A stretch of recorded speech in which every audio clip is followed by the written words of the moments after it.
Where are the men who define themselves not by being in opposition to the things they deplore, but by aligning themselves with the things they adore? Men whose actions and words know no contradiction. Please speak among us. Come forth and teach among us. Help the lost of us find those precious moments of clarity that last a lifetime. And when we see that lack of fathering, when they witness a strong male figure, something in them takes place. Something positive takes place within them. And what's interesting about that is that they begin to see themselves in a positive light. Please understand this, that every single social ill that we're dealing with is directly or indirectly related to fatherlessness. Do you realize that close to 81% of teen pregnancies come from fatherless homes? I'm talking 80% of all of our kids that are on the street right now, homeless, fatherless homes.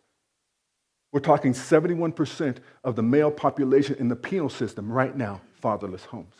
According to the Washington Post database called Fatal Force, 509 people have been shot and killed by the police in the U.S. so far just this year. 24% of those were black people. And that's despite the fact that the black population only makes up 13% of the total population of the United States.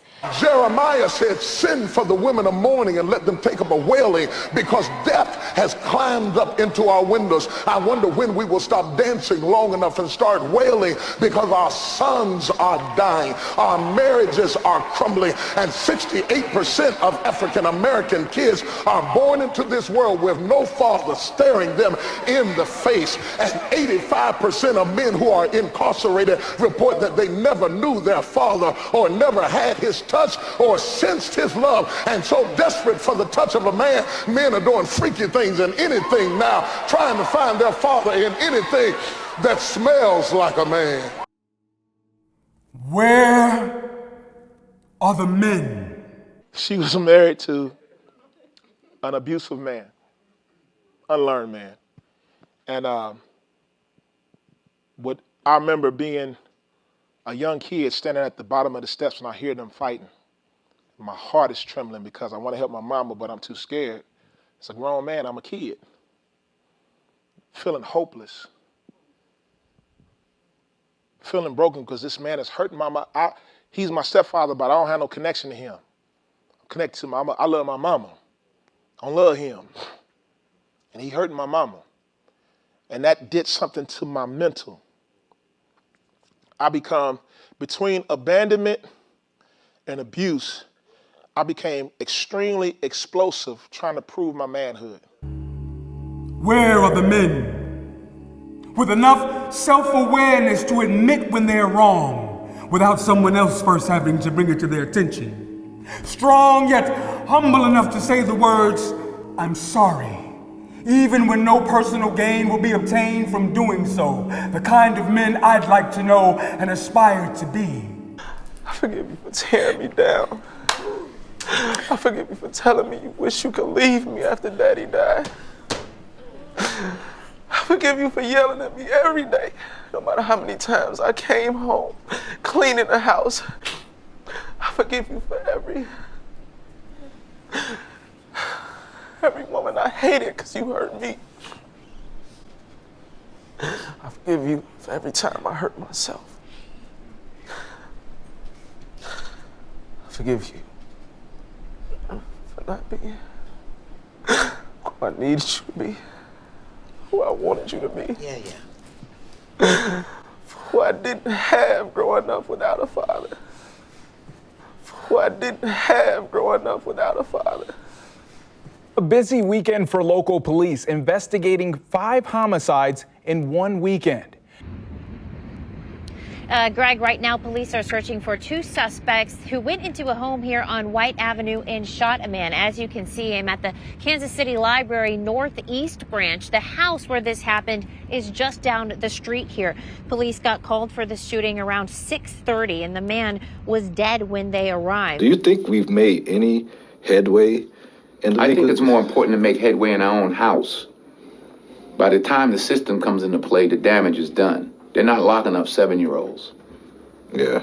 You know, I was in Chicago a couple of 3-4 weeks ago, and we saw these little kids on bikes with masks on the side of their head, like 5 or 6 of them. And the driver said, yeah, they're little yummies. I said, who? He said, little yummies. Look up, Google Lil Yummy.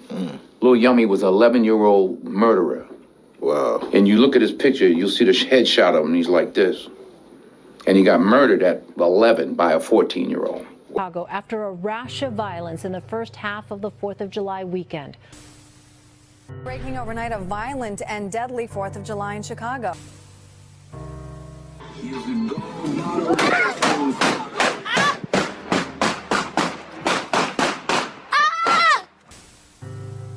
But I've never seen so many guns like now, ever.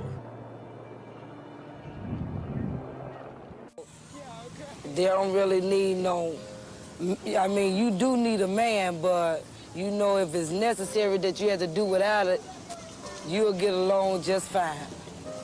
My name is Dr. Christy Reisinger, and today we're going to discuss why are more men dying from COVID-19? Did you know that by the end of this event, 3 men in the UK will have died by suicide? Now, hidden factors, an investigation into tragedies that are tearing thousands of families apart. And one group in particular is proving to be more vulnerable than others, white, middle-aged men. News4JAX reporter Scott Johnson takes a closer look into why more of them are taking their own lives and the signs loved ones need to watch for before it's too late. Where are the men? There's no such thing as a gay Christian. Hello? I'm right here. Let's talk about being transgender and Christian. Love and acceptance and inclusion. They are legally married. This is a queer read. Sodom and Gomorrah is a queer, positive story. Same-sex love is in the Bible. Jonathan and David. Ruth and Naomi. There are those scripture passages that have been used to beat up on people like me and other queers. Is homosexuality a sin? I've come to really resent that question. I have lots of things I disagree with about the Bible. And we've decided it fell from the sky, and now we got to run it, like a manual for how to run the earth.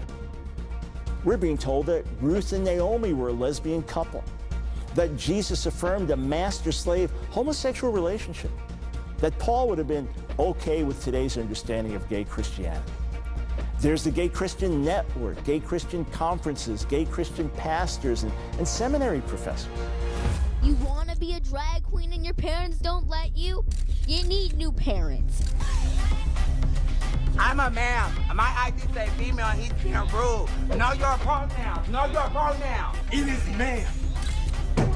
LGGBDTTTIQQ. Mine to mom. The hips on the drag queen go swish, swish, swish. The issues are unavoidable. They're on the news. I did not have a chance to comment on how good the White House looked in rainbow colors. They're in our legislation. The Texas bathroom bill. In our schools. Drag Queen Story Hour. Our entertainment, our social media. They're even reaching into our churches. Let us be the church together.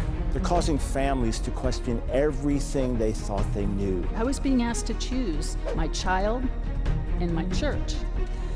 I chose my child. And they're pushing everyone who calls themselves a follower of Christ to wrestle with the question, what does God think about all this? People see, a lot of times they'll see the angry people on the gay pride parades, and as ugly and dark as that is, there's also a person behind that, a child. Men and women rebel against God. We rebel against him in many ways, and I think our gender and sexuality is one of the primary ways we rebel against God. We like to shake our fist at God and say, why did you make me this way? I don't like it. Where are the men?